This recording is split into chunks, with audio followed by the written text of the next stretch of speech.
Warahmatullahi wabarakatuh.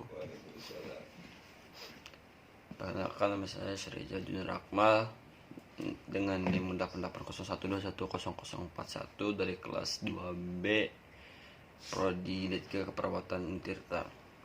Jadi saya akan menjelaskan mengenai definisi POS atau Process Oriented System dan juga definisi dari pendokumentasian pengkajian. Kita lanjut ke definisi POS atau Process Oriented System. Model POS yang disebut juga dengan model dokumentasi fokus salah satu model dokumentasi yang berorientasi pada proses keperawatan, mulai dari pengumpulan data pasien, diagnosis keperawatan, penyebab masalah, atau juga definisi karakteristik yang dinyatakan sesuai dengan keadaan pasien.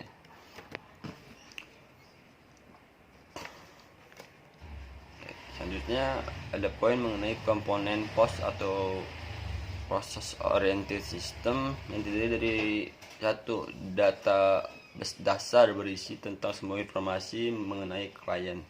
Yang kedua, daftar masalah yang berisi mengenai hasil analisis terhadap perubahan data. Selanjutnya ada kerugian dari proses oriented system ini. Yang pertama, dapat membingungkan. Maksudnya di sini data actionnya yang dapat membingungkan, khususnya antar intervensi yang belum dan sudah dilakukan. Kedua, penggunaan fokus pada kolom tidak konsisten dengan istilah pada rencana tindakan keperawatan. Ada juga keuntungannya dari proses oriented system ini. Yang pertama, model dokumentasi proses sistem ini lebih luas dan lebih positif. Yang kedua, sifatnya fleksibel. Yang ketiga, catatan rencana asuhan keperawatan model dokumentasi proses oriented system ini memudahkan data untuk dikenal.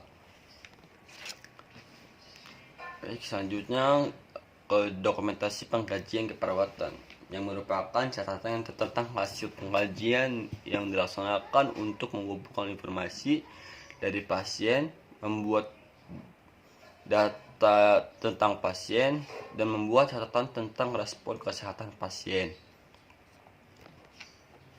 Di sini ada tujuan dokumentasi. Yang pertama, mengumpulkan, menorganisir, dan mencatat data yang menjelaskan respon manusia yang mempengaruhi pola-pola kesehatan. Poin yang kedua, hasil dokumentasi pengkajian akan menjadi dasar penulisan rencana asuhan keperawatan. Poin yang ketiga, memberikan keyakinan tentang informasi dasar tentang kesehatan pasien untuk dijadikan referensi status kesehatannya saat ini atau yang lalu. Poin yang keempat, memberikan data yang cukup untuk menentukan strategi perawatan yang sesuai dengan kebutuhan pasien. Ada juga jenis-jenis dari dokumentasi pengkajian ini. Yang pertama, dokumentasi pada saat pengkajian awal atau juga disebut initial assessment. Yang kedua, dokumentasi pengkajian lanjut atau juga disebut ongoing assessment. Yang ketiga, dokumentasi pengkajian ulang atau juga reassessment.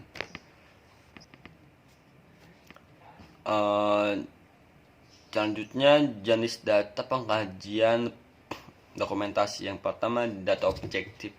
Data objektif diperoleh dari hasil observasi, pemeriksaan fisik, hasil pemeriksaan penunjang, dan hasil laboratorium. Yang kedua, data subjektif, yaitu yang diperoleh dari hasil pengkajian terhadap pasien dengan teknik wawancara, keluarga, konsultasi, dan tenaga kesehatan lainnya serta riwayat keperawatan.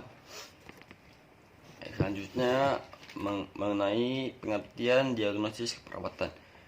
Diagnosis keperawatan adalah keputusan klinis yang mengenai seseorang, keluarga, atau masyarakat sebagai akibat dari masalah kesehatan atau proses kehidupan yang aktual dan atau potensial.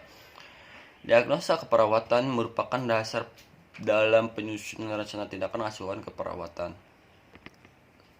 Yang pertama, diagnosa medis. Diagnosa medis fokus pada faktor-faktor pengobatan penyakit berorientasi terhadap keadaan patologis dan cenderung tetap, mulai dari awal sampai sakit sampai sembuh. Yang kedua, diagnosa keperawatan. Diagnosa keperawatan fokus pada reaksi atau respon klien terhadap tindakan keperawatan dan tindakan medis. Tujuan dokumentasi pada diagnosa keperawatan yang pertama, menyampaikan masalah klien dalam istilah yang dapat dimengerti semua perawat. Yang kedua, mengenai masalah-masalah utama klien pada tahap pengkajian. Yang ketiga, mengetahui perkembangan keperawatan. Yang keempat, masalah di mana adanya respon klien terhadap status kesehatan untuk penyakit. Yang kelima, faktor-faktor yang menunjang atau menyebabkan suatu masalah. Tujuh juga disebut etiologi. Yang keenam, kemampuan klien untuk mencegah atau menyelesaikan masalah. Baik, cukup sekian dari saya. Wassalamualaikum warahmatullahi wabarakatuh.